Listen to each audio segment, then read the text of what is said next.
المیہ یہ ہے کہ 9 فروری کو تو دو چیزیں ہوئی، 10 بجے اس طرح وہ مل گیا تھا۔ نمبر ایک تو ایک جیتا ہوا کینڈیڈیٹ وہ اپنے خلاف کیسے کوئی اپلیکیشن دے گا کہ دھاندلی ہوئی ہے، نمبر ایک یہ تو چیز یہاں پہ ختم ہوگی۔ میرا مد مقابل مجھ سے 40,000 کی ووٹوں سے ہارا تھا، اور الحمدللہ 2024 کے الیکشن میں پاکستان تحریک انصاف کی ٹکٹ پہ میرا مد مقابل مجھ سے 82,000 کی ووٹوں سے ہارا تھا۔ بسم اللہ الرحمن الرحیم۔ السلام علیکم ناظرین، آپ دیکھ رہے ہیں میرا یوٹیوب چینل، میں ہوں سہیل خان۔ امید ہے آپ جہاں بھی خوش اور اپنا بہت خیال رکھ رہے ہیں۔ اقامے کی جو ہے گونج کی گونج اب دوبارہ سنائی دینے لگی ہے پاکستان میں۔ آپ کو یاد ہوگا کہ کچھ سال پہلے سپریم کورٹ آف پاکستان نے سابق وزیر اعظم میاں محمد نواز شریف کو نااہل کیا تھا ان کی قومی اسمبلی کے سیٹ سے بینگ اے پارلیمنٹیرین، کیونکہ ان پر یہ الزام تھا کہ انہوں نے باہر کا یو اے ای متحدہ عرب امارات کا ایک اقامہ حاصل کیا تھا، ویزا حاصل کیا تھا، اور اس کے مطابق پھر ان کی وہاں پہ جو کمپنی تھی اس کی بیٹے کی، وہاں سے باقاعدہ وہ تنخواہ وصول کرتے تھے ماہوار، اور حالانکہ اس میں سپریم کورٹ کو بتا بھی گیا تھا کہ میاں محمد نواز شریف نے وہ سیلری وہ تنخواہ کبھی لی نہیں، لیکن چونکہ مخالف وکلاء نے کہا تھا کہ چونکہ وہ اس کے حقدار تھے، وہ یہ لے سکتے تھے، اس بنیاد پر سپریم کورٹ آف پاکستان نے ان کو نااہل کیا تھا۔ اب اس اقامے کی گونج پاکستان میں دوبارہ سنائی دے رہی ہے۔ آج بریکنگ بڑی سٹوری ہے کہ اب اپوزیشن لیڈر جو ہے قومی اسمبلی میں عمر ایوب صاحب، ان کے خلاف بھی اس طرح کا ایک ریفرنس فائل کیا گیا ہے الیکشن کمیشن آف پاکستان میں۔ یہ ریفرنس کس نے دائر کیا ہے اور اس میں کیا کیا الزامات ہیں وہ آپ کے سامنے شیئر کریں گے اس پروگرام میں۔ لیکن نئے دیکھنے والے ناظرین جو ہیں اس چینل کو سبسکرائب کریں، بیل آئیکن کے بٹن کو دبائیں اور اپنی فیڈ بیک، اپنی آراء ضرور دیا کریں۔ تو چلتے ہیں آج کی بریکنگ سٹوری کے حوالے سے۔ آج جو عمر ایوب صاحب ہیں ان کے خلاف ایک نااہلی کا ریفرنس جو ہے وہ قومی اسمبلی اسپیکر ایاز صادق کے ساتھ پاکستان مسلم لیگ نون کے نواز جو ہے بابر نواز، جو کہ مد مقابل امیدوار تھے عمر ایوب صاحب کے، انہوں نے ایک ریفرنس فائل کیا ہے قومی اسمبلی کے اسپیکر ایاز صادق کے ساتھ، اور ایاز صادق صاحب نے وہ ریفرنس جو ہے الیکشن کمیشن آف پاکستان کو ارسال کر دیا، اور الیکشن کمیشن آف پاکستان کل اس پر یعنی 4 جون کو اس کیس پر، اس ریفرنس پر سماعت بھی کرنے جا رہا ہے۔ اس ریفرنس میں جو انہوں نے الزامات لگائے ہیں، اگرچہ کہ عمر ایوب صاحب نے اس کی باقاعدہ طور پر تردید کی ہے اور تمام اس حالات و واقعات سے پردہ چاک کیا ہے، وہ کیا ہے اس کی اس ویڈیو میں آپ کے ساتھ ضرور شیئر کریں گے۔ اس نے ایس کے نیوز سے خصوصی بات کرتے ہوئے انہوں نے اس بات کو باقاعدہ کلیریفائی کیا ہے، پورے حالات و واقعات بیان کیے، اور کس طرح انہوں نے کہا کہ یہ جو الیکشن کمیشن جو اسپیکر قومی اسمبلی ایاز صادق، انہوں نے اپنا مائنڈ استعمال نہیں کیا، اور شاید ان کا یہ کہنا ہے کہ وہ شاید اتنے پریشرائز ہیں ایجنسیوں سے کہ انہوں نے اپنا مائنڈ جو ہے اپنا مائنڈ استعمال نہیں کیا، اور اس کو ایز اٹ از جو ہے اس ریفرنس کو الیکشن کمیشن بھجوا دیا ہے۔ تو آتے ہیں پہلے الزامات کی جانب کہ الزامات اس میں ریفرنس میں کیا دائر کیے گئے کہ کس طرح عمر ایوب کو آئین کے آرٹیکل 62 اور 63 کے تحت ان کو اسمبلی کی سیٹ سے نااہل کیا جائے۔ اس میں یہ جو اعتراضات لگائے ہیں اس میں یہ کہا ہے کہ عمر ایوب صاحب نے بیرون ملک جائیدادوں کو خفیہ رکھا اور اپنے اثاثوں کو اپنے جو ہے کاغذات نامزدگی یا جو گوشوارے ہیں اس میں ظاہر نہیں کیا۔ ساتھ ہی ساتھ یہ بھی کہا ہے کہ عمر ایوب صاحب نے 2019 اور 2020 میں سرمایہ کاری کے عوض یو اے ای کا ایک اقامہ حاصل کیا، اور اس اقامے جب حاصل کیا تو اس کا انہوں نے اپنے گوشواروں میں ذکر نہیں کیا کہ یہ جو اقامہ انہوں نے حاصل کیا ہے آیا اس سے اس کو کتنا فائدہ ہوا ہے یا نقصان ہوا ہے، یہ بھی عوام کو انہوں نے خفیہ رکھا، عوام سے اس کو چھپائے رکھا۔ لہٰذا چونکہ ایک قومی اسمبلی کے چونکہ وہ ایک پارلیمنٹیرین ہیں، اور جب بھی وہ الیکشن لڑتے ہیں تو ہر ایک الیکشن لڑنے والے کے خلاف یہ لازم الملزوم ہوتا ہے کہ وہ تمام اپنے اثاثہ جات، اپنے جتنے بھی جائیداد کے حوالے سے جو چیزیں ہیں وہ اپنے گوشواروں میں داخل کریں گے، اپنے جو کاغذات نامزدگی ہیں ان میں وہ کریں گے، لیکن انہوں نے نہیں کیا۔ لیکن اس کے برعکس کہانی کچھ اور ہے۔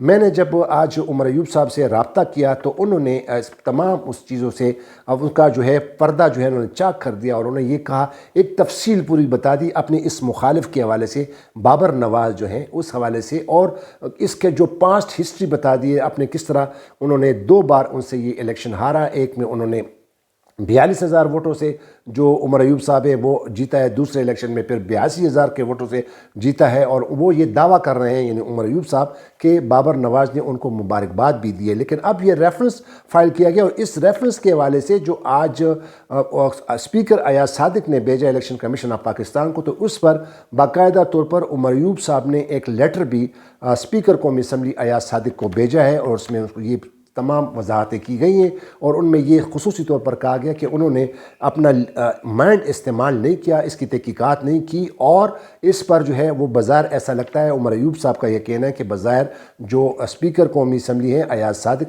वो एजेंसियों से प्रेशराइज है, प्रेशर में उन्होंने ये किया, उन्होंने अपना माइंड इस्तेमाल नहीं किया।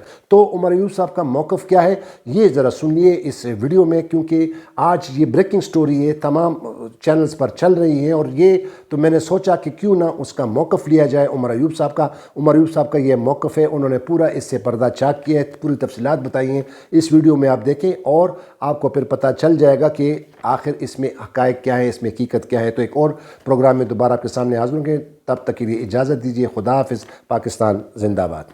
बिस्मिल्लाहिर्रहमानिर्रहीम, अस्सलाम वालेकुम जी। सोहेल खान साहब बहुत शुक्रिया। स्पीकर अयाज सादिक ने मेरे खिलाफ रेफरेंस जो भेजा है इलेक्शन कमीशन को, इसका पस मंज़र मैं आपको बता दूँ।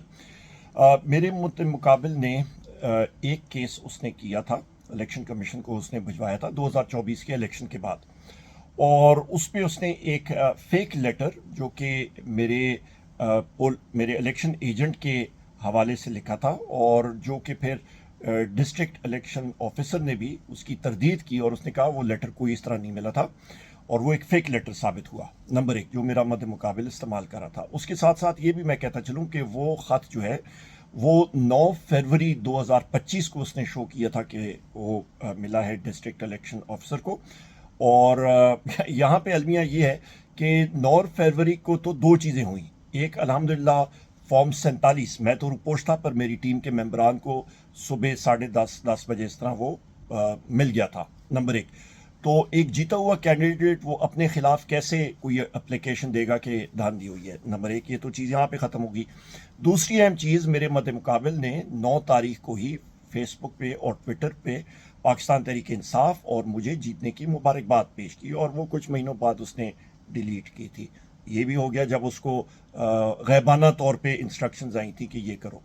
अच्छा, उसके बाद वो इलेक्शन कमीशन गया और एक इंच भी, एक सबूत भी उसने किसी किस्म का नहीं दिया। और इलेक्शन ट्राइब्यूनल्स में, इलेक्शन कमीशन में आपको पोलिंग स्टेशन के हवाले से सबूत देने पड़ते हैं, उसने वो नहीं दिया। उसके वहाँ पे भी जो लीगल उसके माहिरीन हैं या उसके जो रिप्रेजेंटेटिव्स थे वो क्या थे, वो इलेक्शन कमीशन में पेश नहीं होते थे। 60 दिन के बाद जब इलेक्शन ट्राइब्यूनल बनता है तो इलेक्शन कमीशन के पास वो अथॉरिटी नहीं होती कि वो डे टू डे या इलेक्शन ट्राइब्यूनल का काम करे। तो हम लोग हाई कोर्ट गए और हमने कहा ये काम इलेक्शन ट्राइब्यूनल करेगा। और उस वक्त आमिर फारूक साहब थे इस्लामाबाद हाई कोर्ट की चीफ जस्टिस, उन्होंने प्रोसीडिंग स्टे की। तो जिस वक्त डोगर साहब आए उन्होंने वो केस वापस इलेक्शन कमीशन को कहा आप इसको सुने। तो इलेक्शन कमीशन ने तकरीबन 3 समातें उसकी की हैं और उसमें मेरे मुकाबिल का वकील पेश नहीं हुआ। तो आखिरी जो समात हुई थी उसके बाद फिर इलेक्शन कमीशन का वो बेंच ही ख़त्म हो गया। इसके बाद मेरे मद मुकाबिल ने एक लेटर लिखा स्पीकर अयाज सादिक को और उसके साथ वही एनेक्चर जो उसने अटैच किए वो वही थे जो उसने 2018 में दिए थे, जो कि 2018 में जो हमारा हरीपुर का रिटर्निंग अफसर था उसने रिजेक्ट किए।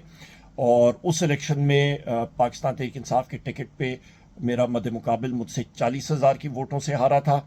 और अल्हम्दुलिल्लाह 2024 के इलेक्शन में पाकिस्तान तहरीक इंसाफ के टिकट पे मेरा मद मुकाबिल मुझसे 82,000 की वोटों से हारा था।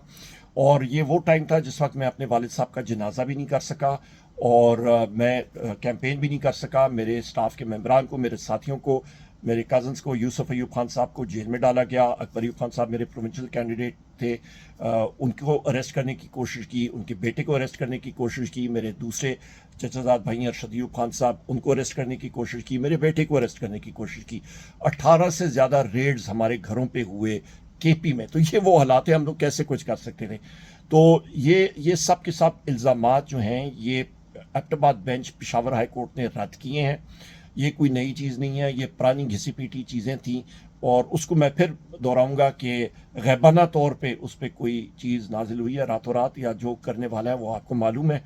तो उन्होंने इसको चाबी दी है, क्योंकि मैं अल्हम्दुलिल्लाह वज़ीर आज़म इमरान खान साहब के सिपाही हूँ, और दिल में जो बात आती है वो मैं ज़बान पे भी होती है, और मैं डट के बात करता हूँ। मैं लोगों के नाम लेता हूँ, मैं इंटेलिजेंस एजेंसीज़ के नाम लेता हूँ, इस्टेब्लिशमेंट का नाम खुल के लेता हूँ, फॉर्म 47 की जो ये रिजीम है, शहबाज शरीफ हों जितने हों, इनका नाम हर जगह पे इनको मैं पॉइंट आउट करता हूँ, इनकी मैं क्लास लेता हूँ। ये उनको तकलीफ़ है, पर ये भूल जाते हैं कि हमने लाठियाँ भी खाई हैं। अब 47 से ज़्यादा लाठियाँ मुझे लगी 25 मई 2022 को। उसके बाद 25 नवंबर को भी डायरेक्ट फायरिंग हुई, गोले लगे टीयर गैस के मेरी गर्दन पे, मेरे छाती पे, हज़ारा मोटरवे पे। तो हम लोग तो मतलब वज़ीर आज़म इमरान खान साहब के जानिसारान हैं, उनके सिपाही हैं, हम लोग किधर पीछे हटेंगे। जो मर्ज़ी हो ये करें, इंशाअल्लाह ताला इनका ताक़ुब करेंगे।